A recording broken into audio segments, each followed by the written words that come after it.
Global Fund Grant Implementation. Louis Mendy, GRTS. Barely a week after receiving cash amounting to $500,000 from the president, the musician who goes by the stage name Egalitarian has decided to part with some of that money to aid residents of the SOS Children's Village in Backwater. The assistance from Egalitarian comes at a time when the institution that is about to celebrate 30 years of operations in the Gambia is striving to cope with the mounting demand for the valuable services it renders to vulnerable children. Ibrahim Balda tells us more. Children need assistance to grow.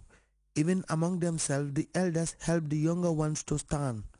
This is the SOS Children's Village in Bakote, built some 30 years ago to accommodate disadvantaged children. They might be older than each other. What they have in common is the fact that they are all going to grow here until such a time they are released to live independently. Accompanied by Gambia's music producer Oko Drame, Modlamin Ba, aka Egalitarian, who recently went home with $500,000 courtesy of the President, His Excellency Sir Professor Alhaji Dr. Yaejeje Jame, is now returning with his mentor to extend support to disadvantaged children in this village.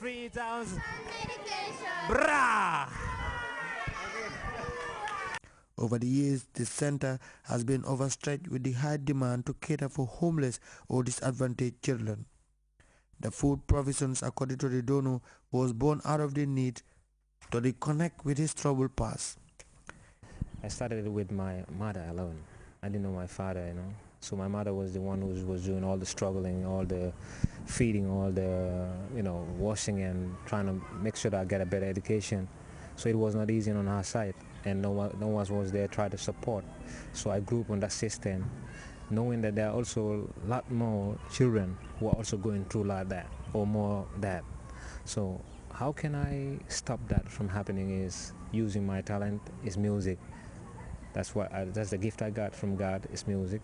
But not to come and sing, not to come and just perform for the children, but also trying to do one or two things to raise funds. He disclosed that he has a vivid memory of how he was raised as a child. To the National Director of SOS Children's Village in the Gambia, Umutal, who has been connecting with Gambian artists like Oko Drame, said Egalitarian was inspired to help because he saw the need to help the children grow. This is the smallest that you have done, because with these children,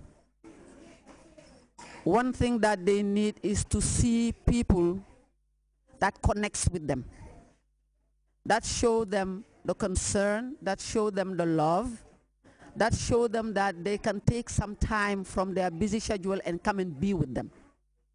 And you have given that to these children. The children's village is growing. It has graduated adults, and Hadi Toure is one classic example of a child raised in the village and now handling the prestigious position of a director. The SOS Children's Village, she recalled, has given her opportunities to improve her life when she was here. We weren't lacking anything, and this is what the children that are here now also are benefiting from.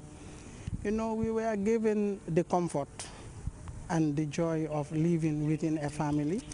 We lived a decent life with our SOS mothers that, nurtured us, that brought us up to become what we are today.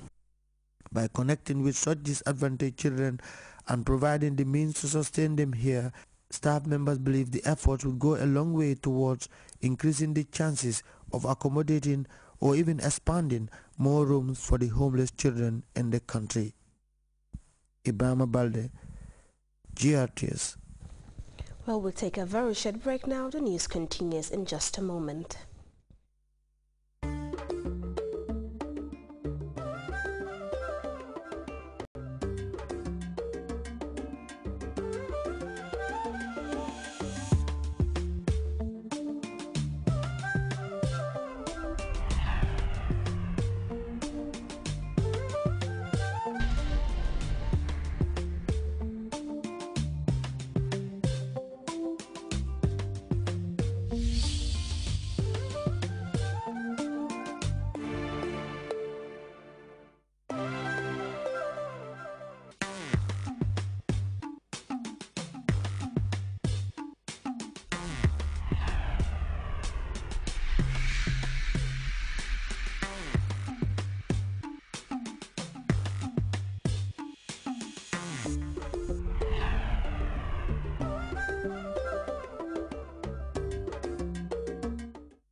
Welcome back.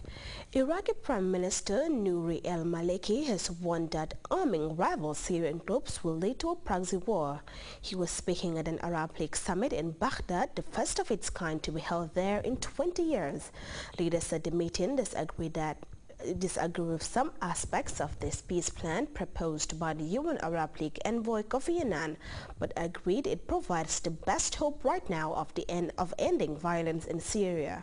We have more on that story from DWTV.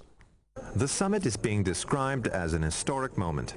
It's part of Iraq's effort to re-establish its position in the Arab world, following years of violence and sectarian conflict.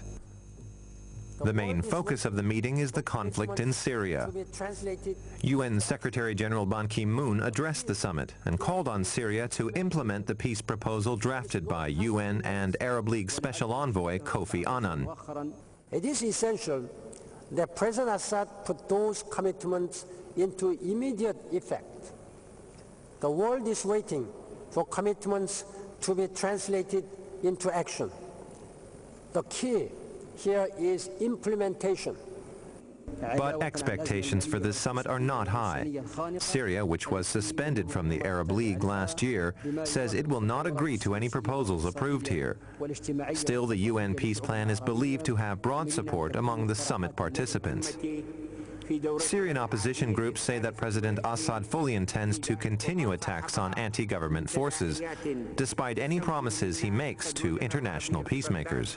تحملنا مسؤولية تاريخية في ظل الإرهاب بكافة أشكاله وصوره وأيا كان مصدره ومهما كانت دوافعه ومبرراته.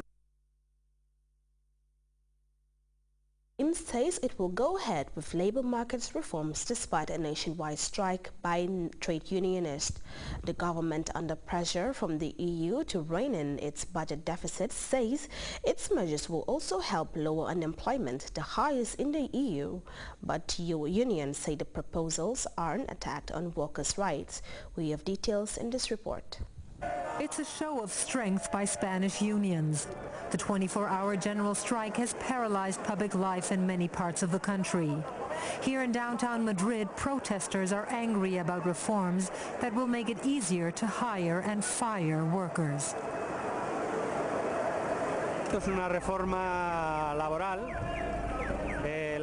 This labor reform is a move in the entirely wrong direction.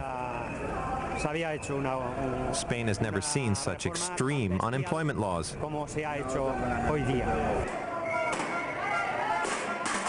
In Barcelona, the protests turned violent. Scuffles broke out in front of the stock exchange. Demonstrators lit a fire in front of the building and tried to storm it.